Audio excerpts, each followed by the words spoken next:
Television, PTV সহ দুপুর 2টা পর্যন্ত শেখ হাসিনার ভাষণ, ওবায়দুল কাদেরের কাকা অনর্গল দেখে যাচ্ছে। ঠিক ওই ঘড়ির কাটা ঘোড়ার সাথে সাথে সেখানে তারেক রহমানের ভাষণ চলছে তো চলছে। এই যে মনির খুঁজে নেয়, আমি দাস, আমি স্বাধীন হব না, এই মানসিকতা একদিনে যাবে না। ফ্যাসিস্ট ব্যবস্থার বিরুদ্ধে শেখ হাসিনা একজন মানুষ, কিন্তু তিনি একা আমাদের 18 কোটি মানুষকে দমিয়ে রাখেননি। তার হাতে অনেকগুলো অস্ত্র ছিল। একটা অস্ত্রের প্রচন্ড ঝঞ্ঝানি আমরা এখনো শুনছি।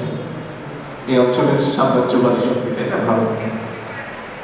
দেবাশিস চক্রবর্তীর একটা কার্টুনে মোদির ছবি দিয়ে বলা হচ্ছিল যে stop acting like you have lost a colony. হ্যাঁ, বাংলাদেশ তোমার কলোনি না। আজকের সময় দাঁড়িয়ে ওই যে আইনের ব্যবস্থা অনেক কিছু থেকে গেছে, তাই না?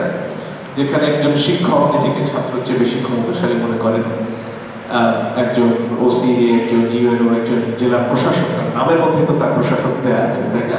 তিনি নিজেকে রাজা মনে করেন। এই ব্যবস্থাগুলো শুধুমাত্র শেখ হাসিনা চলে যাওয়ার সাথে সাথে পরিবর্তন হয় না। আমাদের সাংবাদিকদের মধ্যে এক ধরনের দাসত্ব চলে এসছে না? কিছু কিছু টেলিভিশন, পিটিভি সহ দুপুর 2টা পর্যন্ত শেখ হাসিনার ভাষণ, ওবায়দুল কাদেরের কাকা অনর্গল দেখে যাচ্ছে। ঠিক ওই ঘড়ির কাটা ঘোড়ার সাথে সাথে সেখানে তারেক রহমানের ভাষণ চলছে তো চলছে। খেয়াল করেছেন আপনারা? ওই দিন হয়তো আমাদের অনেকের সময় ছিল না, কিন্তু এই যে মনির খুঁজে নেয়, আমি দাস, আমি স্বাধীন হব না, এই মানসিকতা একদিনে যাবে না। এটার জন্য ওই যে আমাকে দুর্বল প্রতিপন্ন করা এবং আরেকজন নিজেকে সবল, এটা একটা মানসিক নয়। কারণ সংখ্যায় আমরা অবল, আমরা যারা দুর্বল তারা কিন্তু অসংখ্য, আমরা আসলে সবল। এটা আমরা জুলাই আমরা দেখেছি, নিজের শক্তির পরশ পেয়েছি। হ্যাঁ, সেখান থেকে মনে রাখা প্রয়োজন যে আমরা সবাই যদি কিছু কিছু প্রশ্নে এক থাকতে পারি, তাহলে ওদের শক্তি খুব সামান্য। কারণ এইবার জুলাইয়ে সেনাবাহিনী তো রাস্তায় নেমেছে, পুলিশ রাস্তায় নেমেছে, বিজিবি রাস্তায় নেমেছে, নেমে তারা মানুষকে নিয়ন্ত্রণ করতে পারেনি। কারণ 5 তারিখে যখন বিভিন্ন ঢাকার মুখ থেকে খবর যাচ্ছিল যার যার সদর দপ্তরে, সেটা বিজিবি হোক, সেনাবাহিনী হোক, তারা স্রেফ এই বার্তাটা পাচ্ছিলেন গুলি করে, ট্যাঙ্ক চালিয়ে এই জনস্রোত থামানো সম্ভব নয়। কারণ ওই যে স্বরাষ্ট্রমন্ত্রীকে দেখা হচ্ছিল আমাদের যে স্যার একটাকে মারিয়ে একটাই যায়, এই মানুষ তো অদম্য। আমাদের বাসার সামনে টোকাইয়ের গল্প বলি, এতটুকু তার উচ্চতা হবে।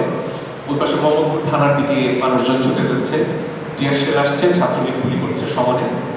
সে ছেলেটা মাথায় তার আঘাত লাগলো, হয় ছড়াগুলি বা কিছু একটা হবে।